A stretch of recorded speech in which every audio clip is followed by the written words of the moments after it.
And this one is about the Senate. They had just passed the foreign aid bill to give out $95 billion towards Ukraine, Israel, and other people that need it thousands of miles away due to war. Let's tune in. By the way, speaking of supporting our allies, that foreign aid bill we've been talking about in the Senate just passed by a vote of 70 to 29, Jackie Alamany. So it does clear the Senate about $95 billion between Ukraine, Israel, Taiwan, humanitarian aid to Gaza as well. It is through the Senate. The threshold, of course, was 60. They got to 70 votes there. But now it moves to the House, where, as we said earlier, Jackie, Speaker Mike Johnson says, forget about it unless we do more about the border, which the Senate just did last week. Yeah, Willie, it's unclear when the House is exactly going to bring this up or whether they'll bring it up at all. As House Speaker Mike Johnson said in a statement yesterday, he does not want this to make the floor. And he realizes that his job is on the line if he does bring it up. People like Congresswoman Marjorie Taylor Greene and other parts, the faction of the America First wing of the party that makes up a significantly larger portion of the House GOP. Now, my question is, when can I get some of this $95 billion? Y'all got so much money to give out to so much people. But I know a lot of people in the U.S. that could use some of that $95 billion now. If I'm lying, tell me I'm lying. Let's continue. Conference in the House than it does in the Senate has threatened to initiate a motion to vacate yet again, repeating this cycle that we already saw with former House Speaker Kevin McCarthy. But there are a few other options that are being debated at the moment. And actually, some senators were talking to my colleagues overnight about the potential to work around Speaker Johnson, help him keep his job, and work with Democrats to have Democrats have a discharge petition, which would require 4 signatures from Republicans who were supportive of this funding in order to introduce it and get it onto the floor. Ultimately, that would require 218 votes. Unclear whether or not those votes exist, as we also know that there are a handful of Democrats who are opposed to this funding. You had people like Senator Welch, Bernie Sanders, and one other Democrat in the Senate who ultimately. I think y'all should bring Bernie Sanders back. Bring Bernie Sanders back. 2024, put him on the ballot.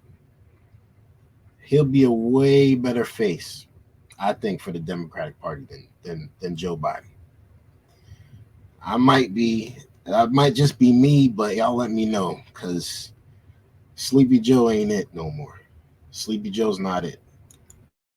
Joined with the 29 to vote against this package in the Senate, and that number might be a bit bigger in the House with some of these anti-Israel far-left Democrats. So we'll see what happens. There are a number of options, and it could go any which way with a House this divided. All right, the Washington Post, Jackie Alamany, thank you so much. And of course, we're going to also be following the possible impeachment of Secretary Mayorkas later today. Again, as Jackie said, now that it's passed the Senate in overwhelming manner. The government is falling apart in the United States, and we're seeing it right before our eyes. We're seeing the dysfunction between both parties. We're seeing the way that both parties really just push each other away. And on both sides, if you don't agree with them, and it's pretty much F you.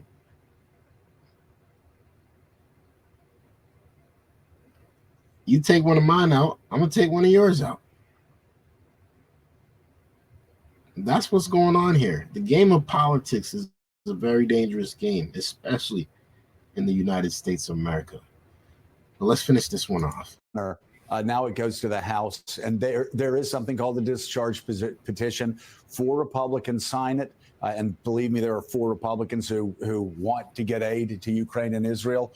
And then that's a discharge petition, puts it on the floor, and then you have the vote on the floor, and that's something that Johnson can do nothing to stop. And so there is that possibility for it to pass. Listen, I need some of that 95Bs. Give me about one, and I'll be chilling for the rest of my life, sir. Give me one out of that 95. I'll be chilling, bro. This is insane. Do they give this much money out to the United States of America citizens? Like, real talk. Real talk. Ask yourselves that question. Where are they finding all this money? Why are my taxes so high? And am I going to get a piece of this cut? Are y'all giving me a cut? If y'all ain't giving me a cut, then we ain't doing this. We ain't doing this if y'all give me a cut. I'll be honest with you. Let me know what y'all think in the comments, man.